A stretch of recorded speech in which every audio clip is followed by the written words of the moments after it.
Greetings, everybody, and welcome to the Armourer. My name is Victor, as always, joined by Blue. Hello, hello. And today we're going to take a look at what happened last week on the nationals of the different countries, see what players got what points, talk a bit about the characters, and so on and so forth. Obviously, Lexi's leading the curve at the moment.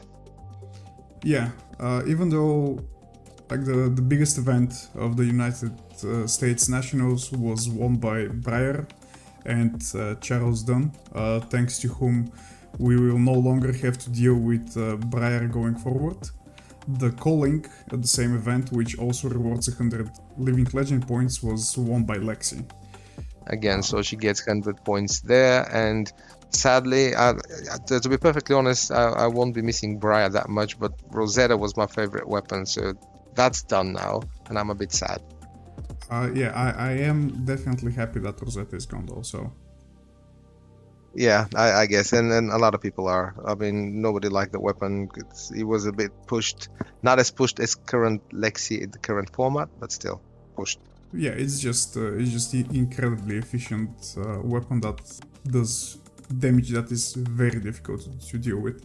But yeah, as of Nationals recap overall, Lexi also wins the Italy Nationals, as well as the France Nationals. As well as France, as well as Denmark, and Hungary, and also Lithuania, and Norway, and also Vietnam. So, and yeah, Iceland. go Lexi. Yeah, Iceland. Yeah. So, a bunch of those give 10 points. Obviously, France and Italy give 40. Lexi is slowly but surely getting to the Living Legend status. Not fast enough for my liking, if I have to be honest. Yeah, well, I was going to say, don't know about Briar, but definitely I can't wait to see Lexi in there, though. Yeah. I believe Lexi right now has about 200 and something, close to 300 points from the season so far. And the season has not ended, right? Yes. Even though the majority of the nationals left over 10 points each. But, yes, but the total of points awarded for this season is 1,112, and we have 502 points remaining. That is including all the PTI events. Yeah. Hands down that they grant just 2 points, but still, there's 502 points to be won, and I'm guessing a good chunk of those will be won by Lexi.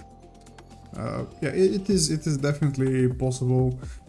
We've seen at like US Nationals and probably most other events, Lexi being about 50% of the field. So it's highly likely that we'll see even more Lexi wins. The thing is that Lexi was like 400 points before the season started, and I doubt she will reach enough.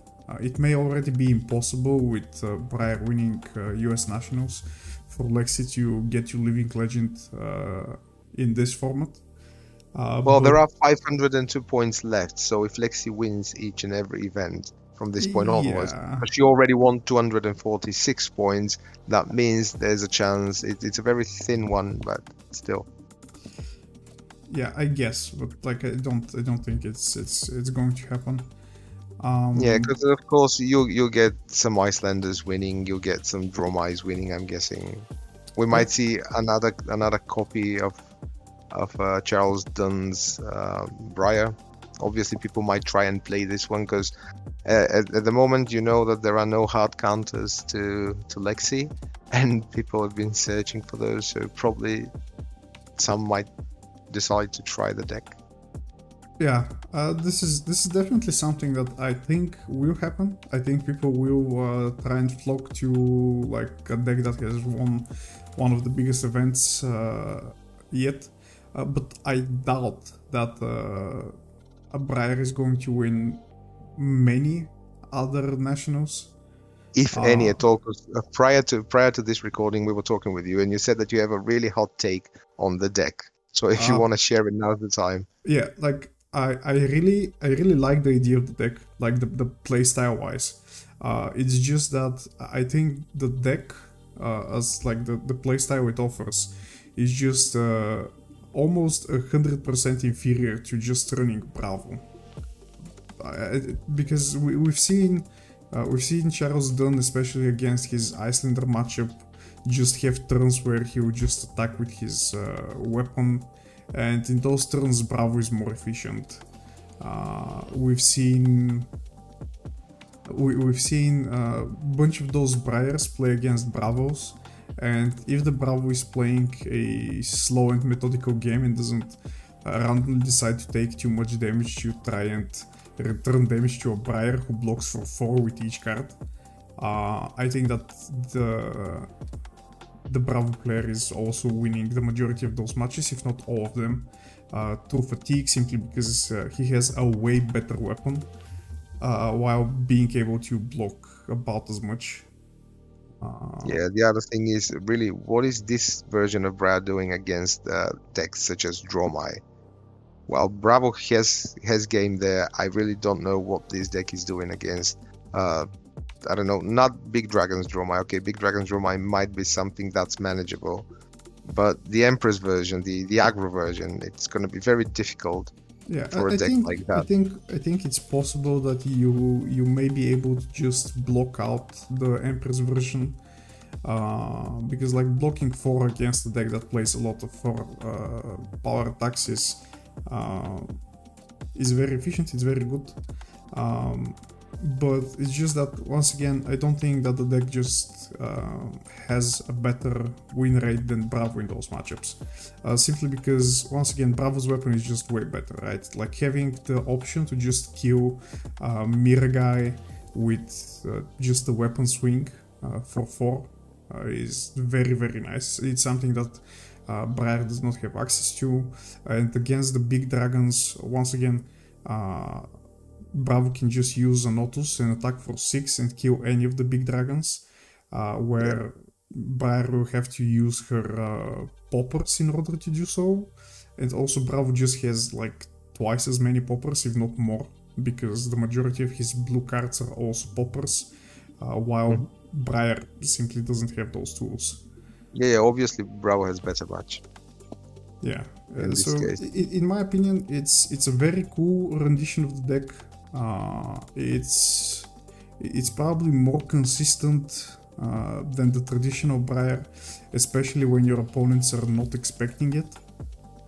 But I just think that competitively speaking, there's no reason for you to play this deck over Bravo, or at least from what I've seen. Like, obviously, it's possible I'm missing something, but that's why it's a hot take. Yeah. Right, so moving onwards from the States Nationals, Australia, we can see Dash winning that event. That's a bit of a surprise, don't you think? Yes. I mean, not really. I mean, obviously Dash is not one of the tier 1 contenders that we know of. But obviously, like the national tournaments are not like 500-person tournaments. They're like 100-ish people tournaments, and we also have the additional RNG of draft, which allows decks that will typically have a bunch of bad matchups or just 50-50-ish matchups to just 3-0 a draft and get a higher seed.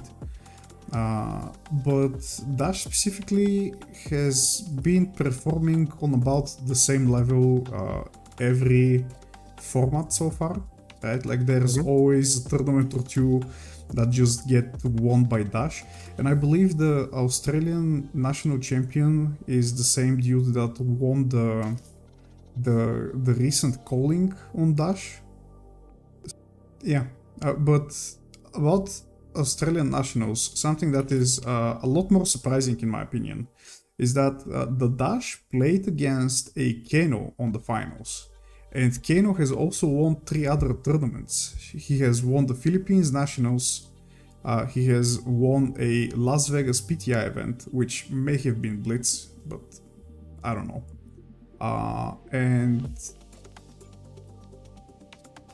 the Poland Nationals, which is a 100-person event. So yeah, Kano, like. Yeah, it's just people not being prepared, not bringing Arcane Barrier to the tournament. It's pretty much what happened. But that's the thing, right? Like, I was not expecting that to happen because Icelander is actually a very popular deck right now, and at least it should be, right? Like, it was winning back-to-back Battle Hardens, like, right before the national season started. A lot of people were winning on Icelander, and I would imagine the deck would, like, pick up in popularity. And I believe we see this, right? Like we had 2 Icelanders in US National Top 8. We have a bunch of Icelanders winning nationals so far. I mean, not as many, to be honest. Like, it's New Zealand and Sweden. Iceland has 50 points so far. So it's 2 tournaments that she won. But I think people are bringing, or at least I thought people would be bringing AB. But I think the Kanos were winning despite that. Might be. I don't know. I haven't, to be honest, I haven't watched any of these nationals, because that's pretty convenient when you go on the website. What LSS have done, they linked all the streams from all the nationals. And luckily enough, ours will be there as well. So you can watch the Bulgarian nationals this year over the Armourer channel. So like, subscribe, and stay tuned for that one. Yeah. It's going to be soon, I believe. Like in a week or 2. In a week's time, yeah. Yeah. But yeah, the Kano is probably the most surprising thing for me from like the national events and results so far, because Dromai is also a very popular deck, and it's supposed to be a tough matchup for Kano, even though in the Australian nationals, I believe the Kano that ended up on the finals won against the Dromai in top 4, and that was a pretty cool match. But, I haven't seen it. Yeah. Somehow, a bigger surprise than Kano, though, is Boltin. Rhinar. Yeah. And Boltin. Yeah, those 2. I'm a little bit more surprised by Boltin, to be honest, because Rhinar technically has like a fine-ish matchup against a bunch of the decks, right? Like, you have a good Icelander matchup, you have a good Bravo matchup, you have a good Dromai matchup. So if that's what you're playing against, like, if you manage to go around the Lexis by like 3-0ing your draft and just not facing many Lexis at the start. In the Swiss, yeah. Yeah, it's very doable. But Boltin is very interesting. Like, obviously it's Slovenia, not a very large tournament, but still.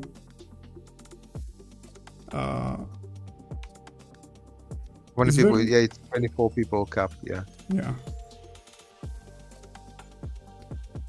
It's interesting if he was using the new cards or he was just going for like the plain old combo.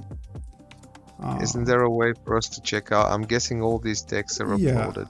I will try to find as many of those decks as I can, and I'll have them like in the video description or something like this. Okay. Plus, we'll get back for the roundup next week, so yeah, we'll be better prepared then. Yeah.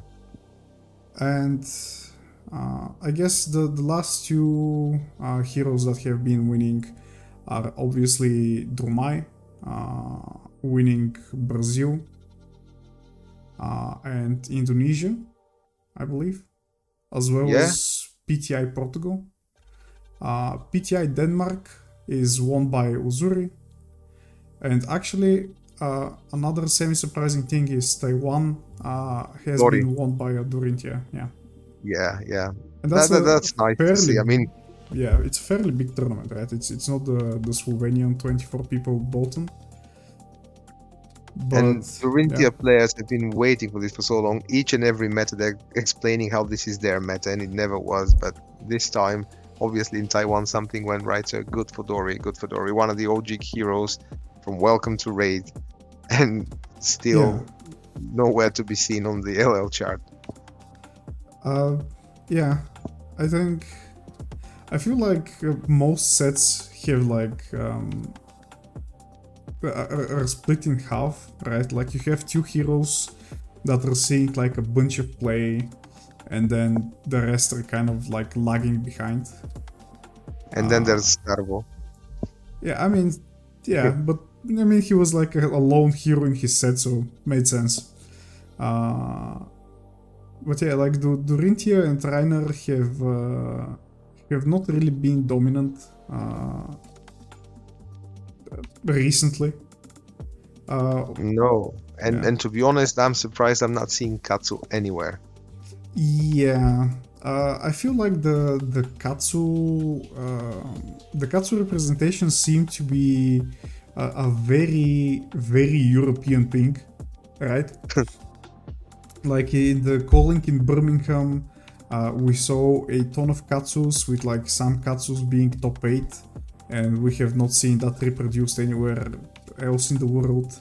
I know that on one of the tournaments, probably half the Polish team went on Katsu. Yeah, that's what I was going to say. That was like last meta while Oldhim was here. But once again, it was the Polish team deciding to bring Katsu. So it feels a very European thing. So if we're going to see Katsu wins, it's going to be probably in some of these European countries. Same as Dash. Dash goes to Australia, and that's pretty much it. Yeah, Dash. It's very interesting what will happen. It's very interesting what will happen in Japan, because I think that's their first nationals.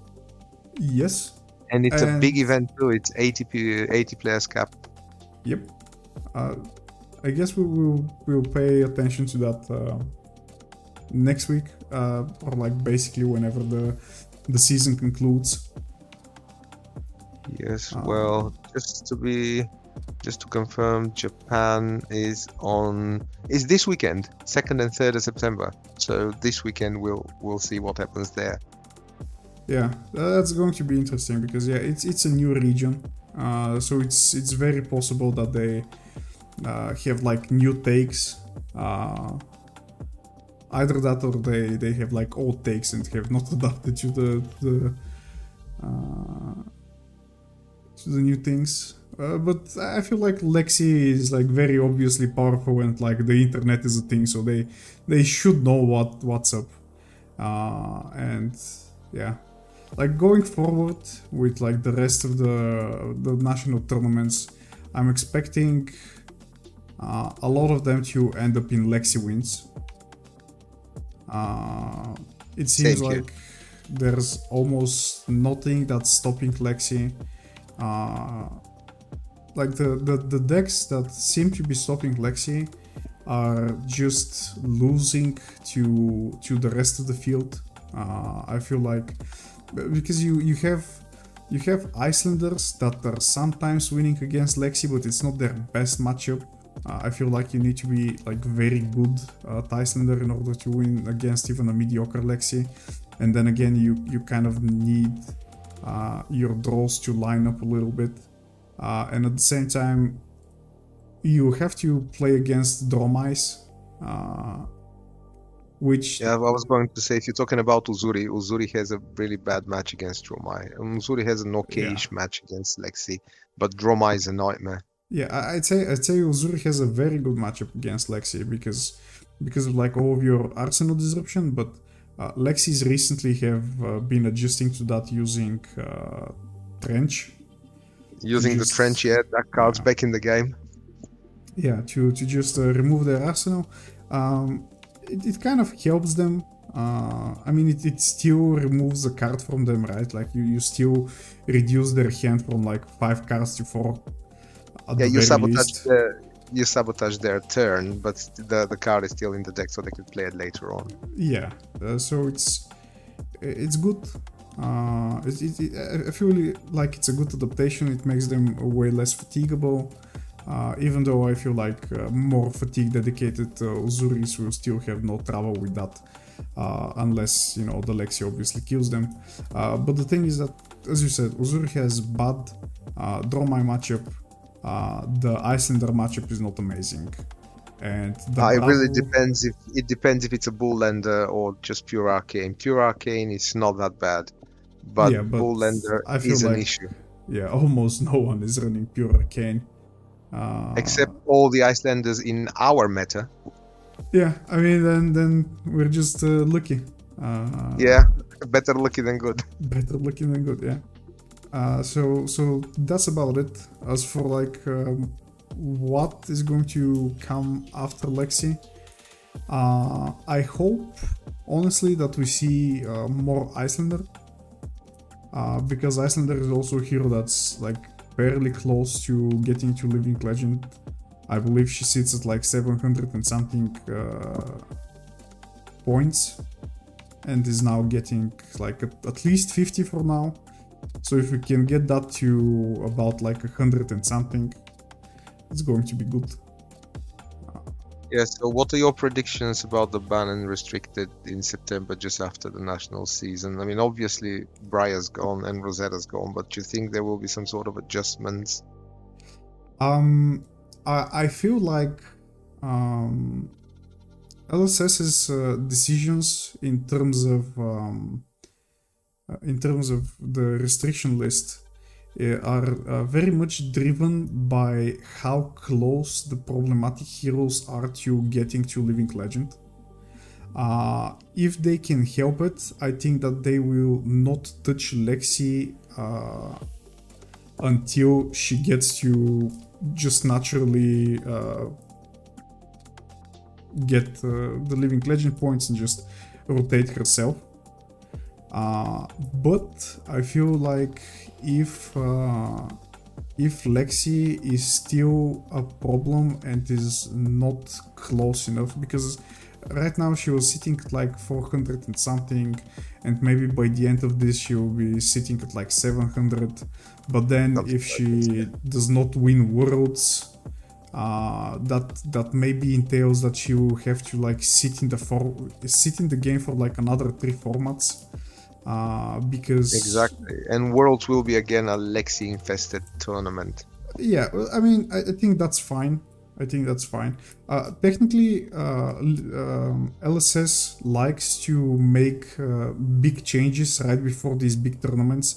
I believe last Worlds and before each of the Pro Tours we have seen some changes to the formats, the vast majority of the time, to make people adapt and to kind of shake the metagame for the big events. So maybe we'll see something, but if I have to be honest, I do not really see what can they remove from Lexi in order to kind of contain her a little bit without killing her, because once again I feel like what they want to achieve is to just let the hero get to Living Legend, so they don't have to deal with having the hero available but being forced to remove Voltaire, because in my opinion Voltaire is really the problem, right? Like they have talked about how their new design is a lot less about just giving free go again out the ass to every character, and Voltaire does exactly that. So might be the case, but removing Voltaire will kill their deck entirely. While I think that if they decide to go ahead with 3 of a kind, that might be a more balanced approach, given more chances to other decks and not pushing Lexi as far as she is at the moment. Yeah, I guess I can see that. I personally do not think that 3 of a kind is a problem card by itself. I think that the root of the problem very much is Voltaire. Yes, but you cannot remove the weapon because that means killing the hero, as you said. So that's why I said 3 of a kind might be an issue, because we had a chat about this the other day with some friends, and they were saying, well, 3 of a kind's been here since Arcane Rising and no one was playing it, and so it's not that as powerful as a card. No, it wasn't as powerful as a card because there weren't that many good arrows. And now that you have good arrows with outsiders, and now that you still have Voltaire, so you can shoot 2 times a turn, that is a problem. Yeah, I can see that. I'm just not sure that this will solve the problem, because I still feel that they just want the hero to get you Living Legend, and I feel like getting rid of 3 of a kind will definitely reduce the win rate of Lexi quite a bit. But I don't think that that's what they want to do, right? Because that will just allow her to stay in the game for longer, and I don't think they want that. I think that they just want to get rid of Voltaire and basically have a much cleaner game now that the most obviously broken for like today's game standard heroes are gone, right? Like we will no longer have any of the Arya heroes, and the problematic Prism and Chain, as well as Starwood, like all of this is gone, and I feel like the rest of the characters are just way more balanced among themselves comparatively, and I think that's what they want to achieve. In terms of... Also, there's another thing. We're looking forward to Bright Lights, and we have no idea what the mechanologists there are going to be. There might be like a strong hero there. Yeah. I think there is definitely going to be something good in Bright Lights, right? Like we have something good in every set. We'll see either a new Dash hero entirely, or like at the very least just like support for Dash, which we see is doing well anyway, or like at least relatively well. But in terms of... well, when you say support for Dash, I don't think they will continue forward with the boost mechanic, because it just makes no sense. There will be something different, that they won't print much boost, if any, cards at all.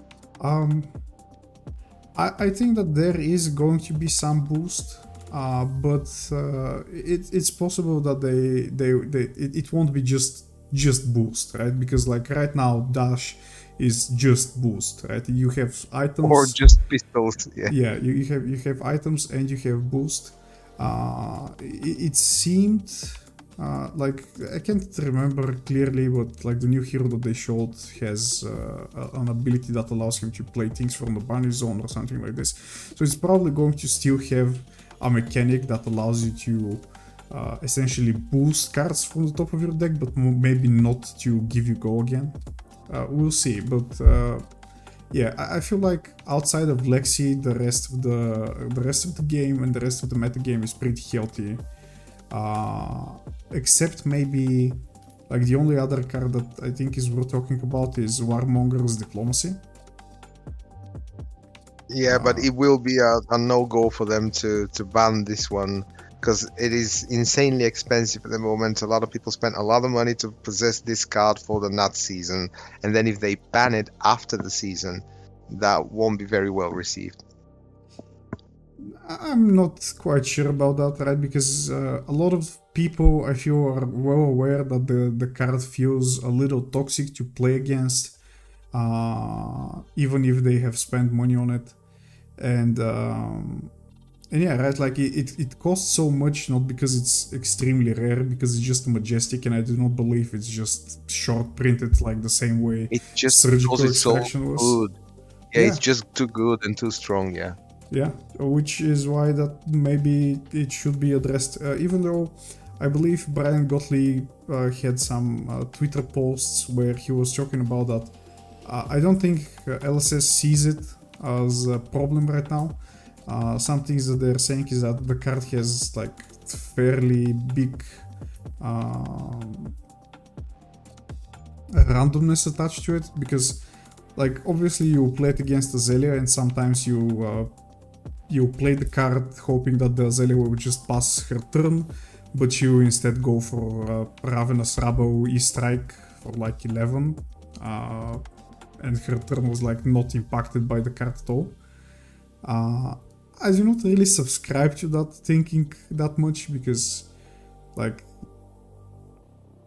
that's a very small amount of Azalea's turns, and then the opportunity cost of just playing Warmonger's Diplomacy in almost any deck is close to 0, because it's a 0 cost block blue 3. Right, it's block 3 blue, so yeah. It's a good card. It's a good card, and there are like heroes that don't care about it at all, so they will obviously run it. Heroes like Uzuri, heroes like Katsu. Yeah, Katsu, Uzuri, Icelander, even the Briars were running it. Bravo. Yeah. There are updates. Okay, but it's just because we talked a lot about the card. I think that's a wrap on the nuts. Yeah. Sure. So thank you everyone for joining us, and we'll see you at the next one. Bye bye.